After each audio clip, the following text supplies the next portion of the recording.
Hello everyone. कल जो है सुप्रीम कोर्ट में बीएड वर्सेस डीएलएड का मामला एक और था जिसकी सुनवाई हुई और उसमें बहुत इंपॉर्टेंट डिसीजन निकल कर आया है। ये बीएड अभ्यर्थियों के लिए भी इंपॉर्टेंट है, डीएलएड अभ्यर्थियों के लिए भी इंपॉर्टेंट है। आखिर में फैसला क्या हुआ ये हम बता दें। पहले मैं ये बता दूं आपको कि ये एमपी का मामला है। आप लोगों को पता है कि एमपी के मामले में सुप्रीम कोर्ट ने 8 अप्रैल 2024 को क्लियरेंस दिया हुआ था, लेकिन इसको लेकर के जो डीएलएड अभ्यर्थी थे वो सुप्रीम कोर्ट पहुंचे हुए थे और कल बहुत एक इंपॉर्टेंट फैसला, एक बहुत इंपॉर्टेंट डिसीजन जो है इसको लेकर के दिया गया है। चलिए डिटेल में मामले को समझते हैं और आखिर में क्या क्या चीजें जो है निकल कर इसमें आ रही हैं उसको भी जानेंगे। सो फ्रेंड्स, चैनल पर पहली बार विजिट करें तो चैनल को सब्सक्राइब कर लेना, बेल आइकन को हिट कर देना। यहाँ पर आप लोगों को टीचिंग से रिलेटेड हर तरह के इन्फॉर्मेशन, क्लासेस, नोट्स, सभी चीजें प्रोवाइड की जाती हैं। बीएड वर्सेस बीटीसी, ऐसा लग रहा था कि ये मामला तो खत्म हो चुका है क्योंकि ये एक्सेप्टेंस तो हो चुका था कि 1 to 5 से बीएड बाहर है और अब जो भी भर्ती आएगी उसमें बीएड वाले बच्चे जो है 1 to 5 में अप्लाई नहीं करेंगे। ये क्लियर है, इसमें कोई डाउट नहीं है। लेकिन अब प्रॉब्लम ये फंस रही है कि जो फैसला दिया गया है उसमें ऑलरेडी जो बच्चे ज्वाइन कर चुके हैं उन लोगों का क्या। तो यहां पर भी मामला ये बोल दिया गया कि रेट्रोस्पेक्टिव रहेगा। रेट्रोस्पेक्टिव मामला जो है नहीं रहेगा, प्रोस्पेक्टिव रहेगा, ये भी बता दिया गया। ये सारी चीजें क्लियर हो गई। लेकिन यहां पर बात आ जा रही है 11 अगस्त 2023 को जब ये फैसला दिया गया, उसके बाद अगर कोई भी ज्वाइनिंग हुई है तो उसको हम लोग जो है प्रोस्पेक्टिव लेंगे। अगर वो प्रोस्पेक्टिव मामला होता है तो फिर तो मामला फंसने वाला है और सब्जेक्ट टू आउटकम ये एक मैटर को लेकर के मामला फंस रहा है क्योंकि जो डिसीजन दिया गया है उस डिसीजन में भी सब्जेक्ट टू आउटकम का जो है चर्चा की गई है कि सब्जेक्ट टू आउटकम अगर कोई मैटर था तो फिर उसमें वही फैसला जो 11 अगस्त 2023 को दिया गया, फिर 8 अप्रैल 2024 को जो क्लियरेंस किया गया है वो सारी चीजें लागू होंगी। चलिए समझते हैं पहले कल जो ये सुनवाई हुई है। यहाँ पर आप देखोगे डायरी नंबर 34877 नीलेश कुमार और एक और केस था इसमें विपिन कुमार का। ये मामले में सुनवाई हुई और अब आप यहाँ पे आकर के अगर देखोगे तो ये मामला डिस्पोज्ड हो गया है क्योंकि इसमें फैसला दे दिया गया है। कोर्ट ऑर्डर जाहिर सी बात है कि अभी नहीं आया है, लेकिन इसमें जो चीजें बोली गई हैं वो मैं आपको शॉर्ट में बता दूं कि इसमें जो है जो चीजें हुई हैं उसमें सुप्रीम कोर्ट में जो सुधांशु धूलिया जी थे और मतलब सुधांशु धूलिया जी अपने ही जो उन लोगों ने फैसला 8 अप्रैल 2024 को दिया था उसको लेकर के थोड़ा सा जो है चीजों को क्वेश्चन भी कर रहे थे और बाकी बहुत सारे क्वेश्चन हुए हैं। लेकिन यहां पर हाईकोर्ट का डिसीजन जो 3 मई को आया था, 3 मई 2024 को 8 अप्रैल 2024 सुप्रीम कोर्ट का क्लियरेंस देने के बाद एमपी में, मध्य प्रदेश में हाई कोर्ट में 3 मई को जो है सुनवाई हुई थी, डिसीजन दिया गया था हाई कोर्ट की तरफ से।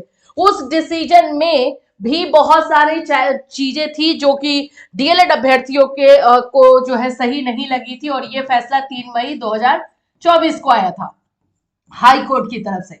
इस फैसले को रद्द कर दिया गया है और फिर से जो है ये मामला हाई कोर्ट भेज दिया गया है, ये कह करके कि बहुत सारी ऐसी चीजें हैं जो अभी क्लियर नहीं हुई है और ये सारी चीजें क्लियर जो है हाई कोर्ट से ही होगी।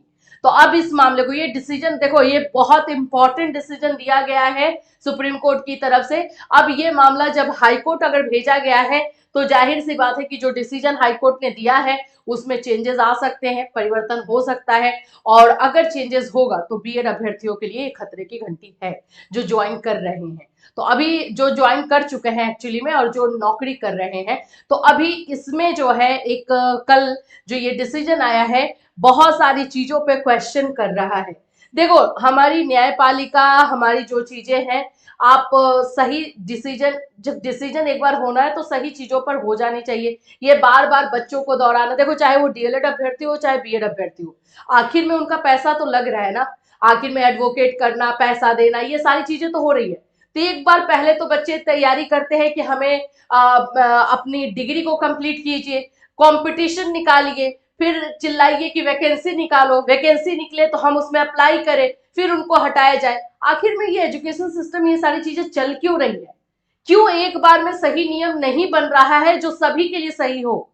और जो आप एक बार नियम बना चुके हैं उसी को आगे क्यों नहीं फॉलो कर रहे हैं? ये सारी चीजें ना बच्चों के लिए, किसी और के लिए नहीं, यहाँ पे बीएड डीएलएड दोनों अभ्यर्थियों के लिए, दोनों कैंडिडेट्स के लिए टॉर्चेबल है पूरी तरीके से। मेंटली, फिजिकली, फाइनेंशियली, हर तरह से जो है एग्जॉस्ट हो रहे हैं बच्चे।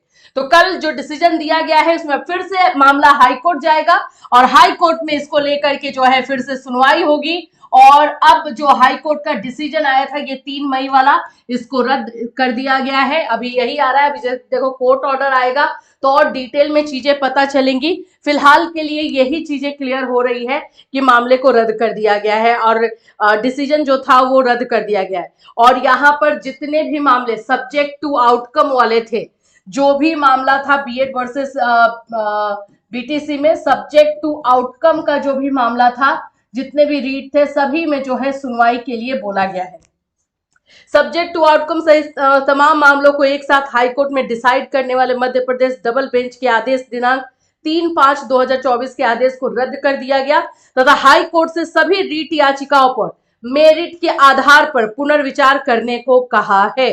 अब जो लास्ट डिसीजन होगा वो हाई कोर्ट का होगा और ये भी बोल दिया है कि मेरिट के आधार पर डिसीजन ले। तो अब यहाँ पर बहुत सारी चीजें निकल कर आएगी, अब हाई कोर्ट में बहुत सारी चीजें होंगी।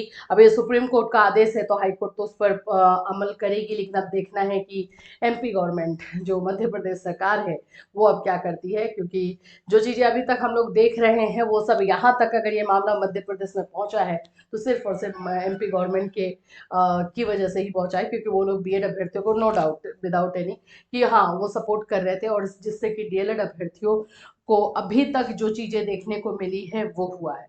तो अब हमारी ये पूरी तरीके से नज़र जो है इस केस पर है और हाई कोर्ट में जैसे ही इसकी सुनवाई लगती है जो चीज़ें होती हैं, अभी ऑर्डर आएगा, ऑर्डर में क्या चीज़ें हैं सुप्रीम कोर्ट के वो भी थोड़ा देखना जरूरी है और जो चीज़ें निकल कर आएंगी वो आपको हमारे इसी चैनल के माध्यम से इन्फॉर्म किया जाएगा। तो क्या उन बच्चों की जो बीएड अभ्यर्थी हैं जो नौकरी कर रहे हैं उनकी नौकरी पे खतरा है या नहीं, ये बात आप लोग डिसीजन से जो है उससे क्लियरली समझ ही रहे हो। अब इसमें फैसला क्या देती है हाई कोर्ट, अब हाई कोर्ट का नजरिया क्या रहता है वो देखने वाली बात है। चलिए इससे रिलेटेड जो भी अपडेट आपको इसी चैनल के माध्यम से इन्फॉर्म किया जाएगा। Till then take care.